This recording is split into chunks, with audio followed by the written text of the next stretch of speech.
In this video, we are going to see how we can open the YouTube audio library on our phone. So if you want to access the YouTube audio library to download the MP3 music files to use it for your videos, here's a simple process on how we can do this.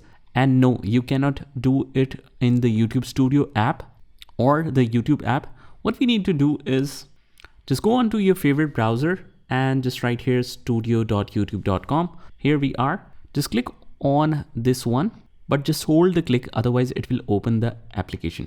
Open in new tab and you will notice the counting number changed at the top. That means it is opened in the background on some other tab.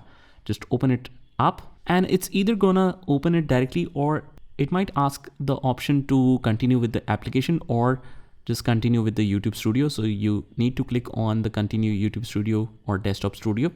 Here we are in the desktop version of the studio. From here, just click on this sign. It says audio library.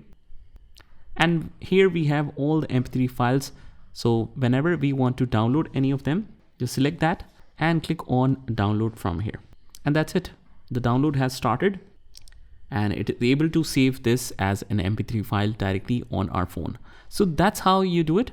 I hope you found this video helpful. And if you did, hit the like button and subscribe to our channel, and I will see you in the next one.